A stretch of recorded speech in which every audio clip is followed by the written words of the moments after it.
everyone, I'm really thrilled to show you my third scrapbooking project.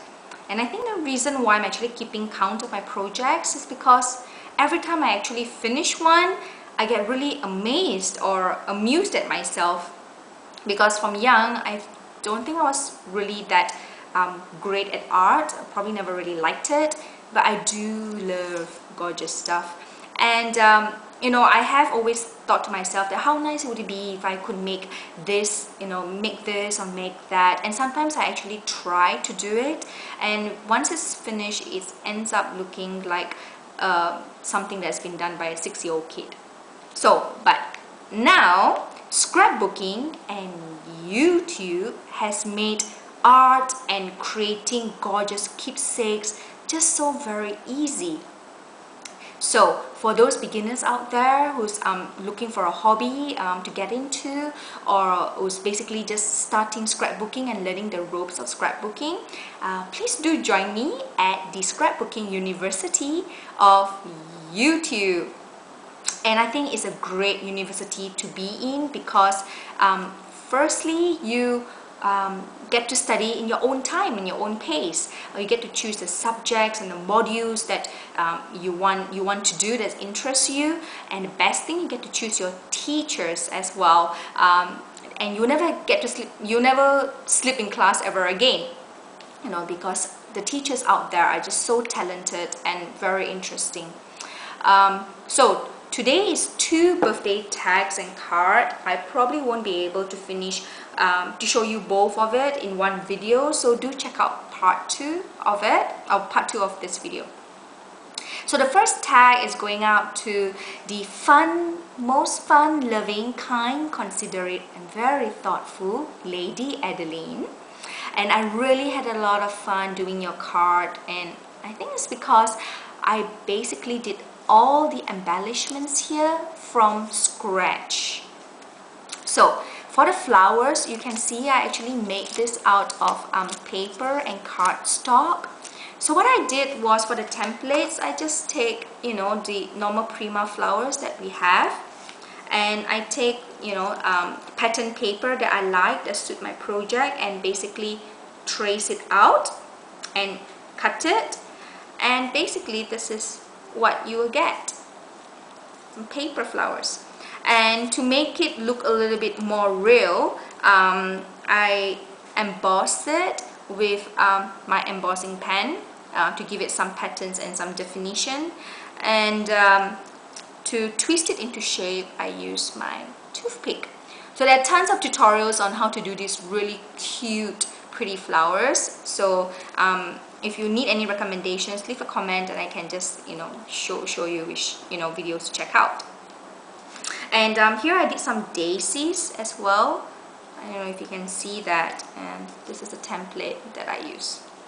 So, and after you do your flowers, you layer them as you like.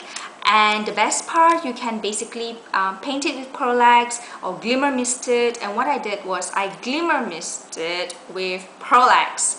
This is sparkle gold. You sort of put like maybe 3 to 4 scoops of sparkle gold, put some water, and just put a dash of PVA glue to sort of bind it together. So when you spray on your projects, you know, it actually sticks. The glitter actually sticks. And I love this sparkle gold because it's a very light hue gold, but it's very sparkly. And for the brads here, I even made this myself, and it's very simple what you do. And of course, you can find it out on YouTube as well, on how tutorials on how to make it. And what I did was I got a box of brads. This is like a box of 50 brads for like 4 ringgit. So that is like slightly over $1 US. Yeah.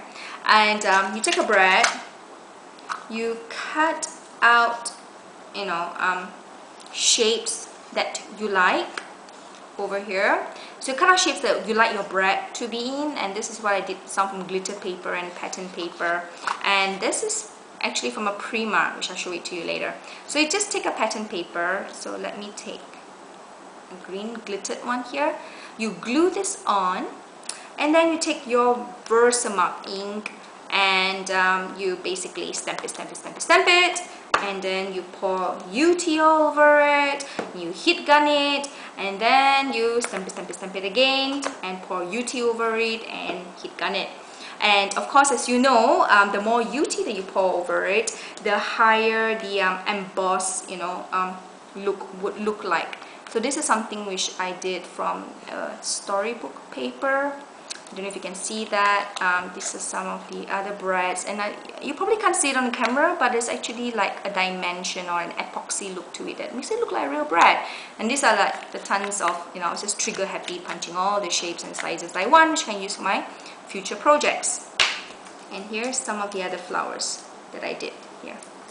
And this is a Prima flower. So, and then the leaves, what I did was I had some Prima leaves here.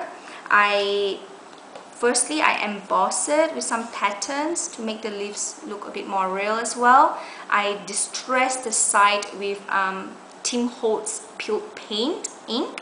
And then I spray water, and then I crumble it, and then I spray some water again, and basically this is the effect that you get.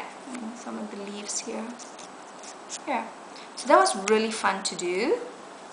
And then for the butterfly, what I did was I ordered online because you just can't get it here in Malaysia. So I ordered online a chipboard box of butterflies from the Madeline collection. I choose a butterfly template that I would like, and then I trace it out on pattern paper. Before that, I stick like a cereal box or any other chipboard box that you have underneath the pattern paper, and I glue it together, and then I trace out the template and cut it out, and this is what you get here. And then for the glitzy effect, I painted a thin layer of PVA glue and just basically poured glitter over it.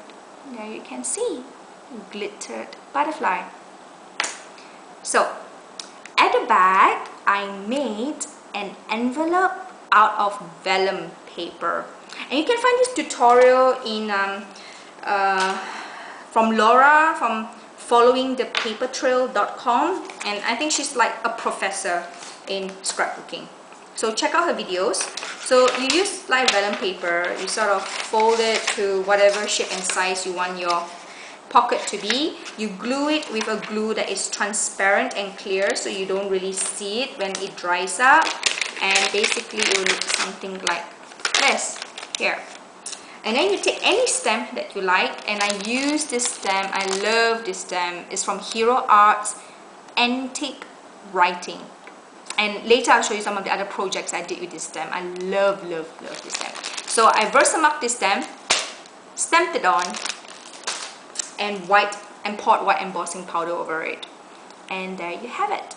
And then for the coloring, I used my new toys. We had a sale at our local scrapbooking store, which it hardly ever happens.